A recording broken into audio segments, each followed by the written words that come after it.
A quick one, my fellow Nigeria youth. You can see that for the past 2 years now, Nigeria have been a country of borrow here. And not by any other person, not by a citizen, not by a poor man, but by a rich man that call himself a rich man, a billionaire, a trillionaire that enter power and turn himself to a poor man, a hungry man, a thief. Because you cannot tell me a rich man that knows how things goes will suddenly got a power and turn himself to a poor man that looks for every corner where he can get a loan and borrow money. Look, you come as a government that is deep in debt, and then you are spending money like a drunken sailor. So what do you expect? They take it, you take debt. The first thing, or one of the first things I learned in life, he who goes are borrowing, those are sorrowing. And where is that? And then, when you get this money, the amount of money that was left in reserve and in what we call crude account, excess crude account, except crude account went beyond 30 billion.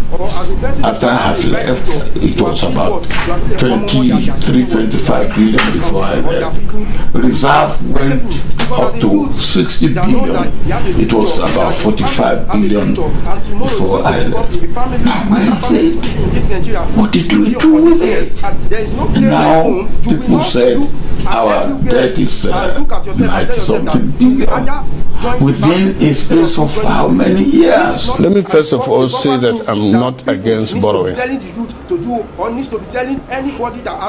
the greatest countries in the world, America, Japan, China, all are big borrowers. But they borrow for physical, tangible, and accountable projects that you spread and pay over time. But my worry is not even in the borrowing, it's what you borrow for. To stay in that power, and when they stay in that power, you will not see money again until they want to replace person or they want to get back in that power. But as a sensible person that you know you are, it is not for you to say, okay, we have failed for this first tenure. This second tenure that is coming is for us to correct whatever thing that we have done wrong, that is making so many citizens crying, many people dying, many people committing crime, and they are throwing them back because of what they want to eat, or because of their family that is crying to look for something to eat, so they will commit something at the end of the day. When they caught them, they throw them inside the bar. You refuse. You keep standing upon the place that you know that is not good. They have went out again to borrow again. Keep sharing to Nigeria. And I don't blame any other people again. I blame those people that is taking that money from them.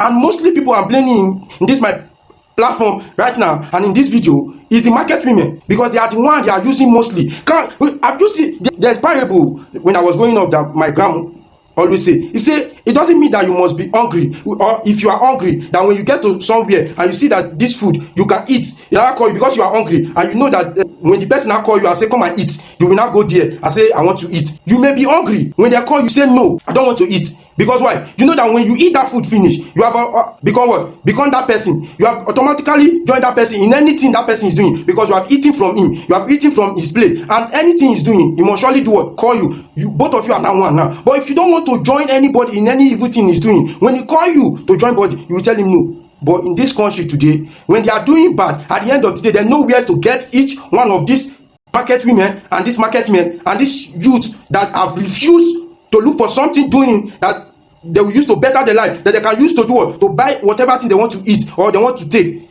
Because you could not look for any work to do for yourself. When the politicians look around and see that these people are looking for money to get something, they will not use you to penetrate others, because they know you don't have money. When they give you money, you will go for it. We need to correct this thing, Nigeria youth. We really need to correct this situation right now that is at hand. Please, just listen to this voice. I want you to listen to this thing so that you will know where Nigeria that we call great Nigeria, great country is. Just let me play the voice note. Nigeria has gone through years of economic pain. rising food prices, unemployment, insecurity, falling value of the naira, and suffering among the people. For the past 6 years, many families have struggled to survive, and in the last 3 years, the hardship has become even heavier for ordinary Nigerians. The people are crying for real leadership, accountability, and solutions that will rebuild the economy and restore hope to the nation. Nigeria needs wisdom, unity, and leaders that will truly work for the people. You can hear that. I know that you are not deaf. You can hear that.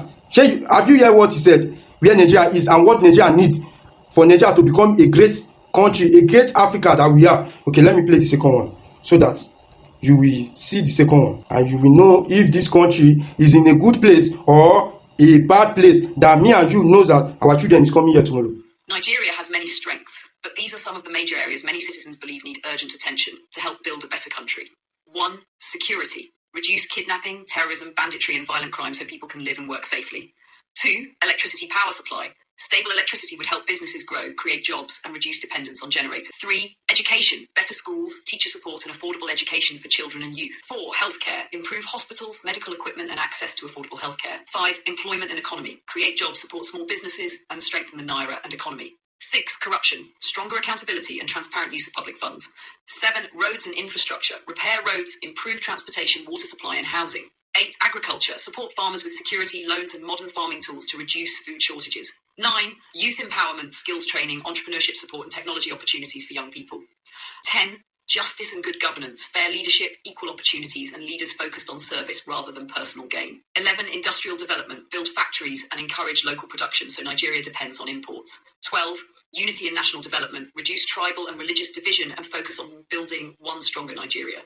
A lot of Nigerians believe real progress will come when leadership, accountability, and citizen participation work together. You can hear what he said. You are not a child again. You are not a little person that you will not hear that thing finish and refuse not to do the right thing before 2027. I just brought this to your notice to know that Nigeria is going to a somewhere that me and you that is standing here that is looking at each other does not know where we are going, and when we get there we may not survive it. So if you don't want us to get there, please support us in this operation. Sweep out the bad people that have been posting, have been talking about. Nobody wants to share, nobody wants to comment, nobody wants to follow this operation. Thank you. As you do, as you share, as you like, as you comment. Thank you.